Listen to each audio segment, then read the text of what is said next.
You make too much to put money directly into a Roth IRA. Then someone says, just use the back door. The confusing part is that the back door is not a special account. It is a tax sequence, and one wrong assumption can make it messy.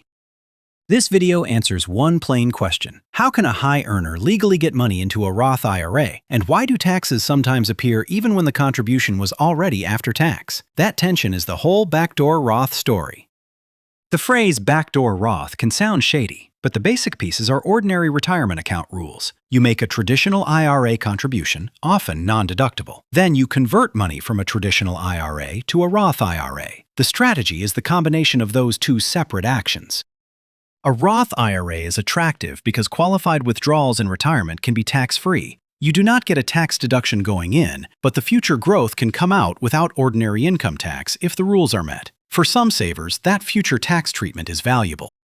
The catch is that direct Roth IRA contributions have income limits. If your income is above the allowed range for your filing status, you may not be allowed to contribute directly. That is why high earners start looking for another route. The backdoor method tries to use a different door. Instead of contributing directly to a Roth IRA, the saver contributes to a traditional IRA first. Then the saver converts that traditional IRA money into a Roth IRA. The money ends up in the Roth, but it takes a two-step path.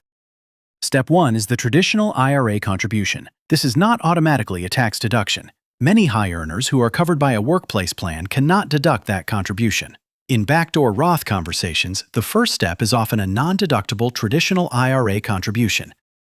Non-deductible means you put in money that has already been taxed. You are not asking the IRS to reduce your taxable income for that contribution. In plain English, the dollars already paid their entry fee, so those specific dollars should not be taxed again when converted. Step 2 is the Roth conversion. A conversion moves money from a traditional IRA into a Roth IRA. Conversions are usually taxable to the extent the money has not already been taxed. That sentence is where the panic begins, because not every IRA dollar has the same tax history. It helps to separate contribution from conversion. A contribution is new money going into an IRA for a tax year. A conversion is money already inside a pre-tax style retirement account moving to Roth status. They are related in the backdoor strategy, but the tax rules look at them separately.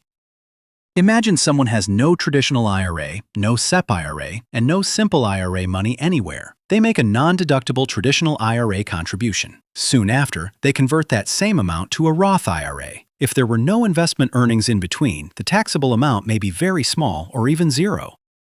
In that clean example, the contribution was already after tax. If it did not earn much before conversion, there is little untaxed money to convert. The conversion still gets reported, but reporting a transaction is different from owing a large tax bill. The paper trail matters because the IRS needs to know which dollars were non-deductible. That is generally tracked on Form 8606. If the form is missed or filled out incorrectly, the tax return may make already taxed money look taxable again.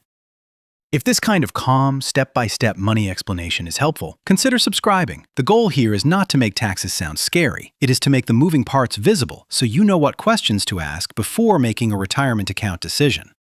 Now for the rule that surprises people. The Pro-Rata rule says you usually cannot choose to convert only the after-tax dollars from your traditional IRAs while leaving the pre-tax dollars behind. The IRS looks at the mix across your IRA money. Think of an IRA like coffee with creamer stirred in. Once the creamer is mixed, you cannot pour out only the coffee or only the creamer. A conversion is treated as a proportional scoop of the whole mixture, not a carefully selected scoop of just the after-tax part. The tricky part is that the mix is not just one account at one brokerage. For this rule, your traditional IRAs, SEP IRAs, and SIMPLE IRAs are generally combined. Opening a fresh, empty traditional IRA does not automatically isolate the new non-deductible contribution. Suppose someone has a large, old rollover IRA from a past job. Then they add a small, non-deductible contribution to a new traditional IRA and convert that small amount. The tax calculation may still consider the old rollover IRA because it is part of the same overall IRA pool.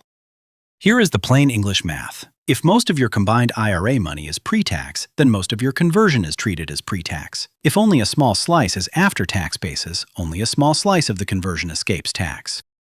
The surprise comes from thinking account by account. A saver may say, I converted the exact dollars I just contributed, but the tax calculation may say, we are looking at your total traditional IRA world. That difference can turn a clean plan into a partial tax bill. After-tax basis is tracked on paper. It is not usually locked inside a separate physical bucket. That means the record-keeping has to be right, and the conversion math has to respect the whole IRA mixture. Good tracking is what prevents double taxation later. A workplace plan, like a 401k, is generally not the same bucket as your traditional IRA for this specific pro-rata calculation. But if old workplace money has been rolled into a traditional IRA, it can become part of the IRA mixture. That rollover history matters. Some people try to reduce pro-rata issues by moving pre-tax IRA money into a current employer plan, if that plan accepts roll-ins. This is not automatic and it is not always wise. Plan rules, investment choices, fees, and timing all matter. This is one reason Backdoor Roth content should not sound like a universal checklist. The same 2 steps can be simple for one household and complicated for another. A tax professional can review existing IRA balances, prior forms, deductions, and filing status before money moves. Another small complication is earnings between contribution and conversion. If the non-deductible contribution sits invested and grows before conversion, that growth has not been taxed yet. When converted, the growth portion may be taxable even in an otherwise clean backdoor Roth process. People sometimes obsess over whether they must wait between the contribution and conversion. The more useful beginner point is simpler. Know what your custodian allows, keep records, avoid accidental earnings surprises when possible, and ask a tax professional if you are unsure about timing. A backdoor Roth is not meant to give you a deduction today and tax-free Roth treatment later. In the clean version, the contribution is non-deductible. You are trading a current deduction for the possibility of Roth treatment in the future, subject to all Roth rules.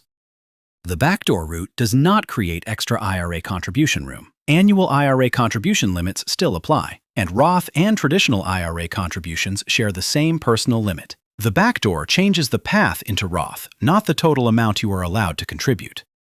Direct Roth income limits are the reason people look for this strategy, but income still matters in other ways. You generally need eligible compensation to make IRA contributions. Your tax bracket also affects how painful any taxable conversion amount may feel.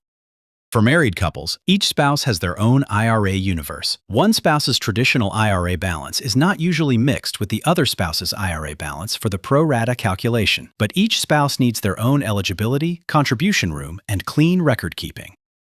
This strategy can get messy if you have old deductible IRA contributions, rollover IRAs, SEP or SIMPLE IRA balances, missing Form 8606 history, recent account transfers, or uncertain deductions. None of these automatically means disaster. They mean the simple example no longer explains your real tax picture. There is also a separate 5-year rule connected to Roth conversions and early withdrawals. For many people, using a backdoor Roth for long-term retirement saving, this may not be the main issue. But it matters if someone plans to pull converted money out early. Getting money into a Roth IRA is only the account move. It does not decide how the money is invested. The investments inside can still rise, fall, or sit in cash. The tax wrapper does not remove market risk or replace a real investment plan. Before attempting the strategy, the practical checklist is straightforward. Do you have existing traditional SEP or SIMPLE IRA balances? Will the contribution be non-deductible? Can you track basis correctly? Do you understand any taxable conversion amount? And have you checked with someone qualified for your situation? It is not a magic tax escape, not a bigger contribution limit, and not a guarantee that your conversion is tax-free. It is a sequence that may work cleanly when the IRA pool is clean, and may create taxable income when pre-tax IRA money is mixed in. The clean mental model is this. First, after-tax money enters a traditional IRA. Second, that money is converted into a Roth IRA. Third, the tax system checks whether your broader IRA pool contains pre-tax money. If it does, the conversion may be partly taxable. The backdoor Roth matters because it sits at the intersection of saving discipline and tax details. For the right person, it can be a useful way to build Roth retirement assets. For the wrong setup, it can create paperwork, confusion, and an unexpected tax result. So do not panic when you hear backdoor Roth. Translate it into plain steps: contribution, conversion, pro-rata check, tax reporting. If those 4 pieces make sense, the strategy becomes less mysterious. The real question is whether your own IRA history makes the path clean or complicated.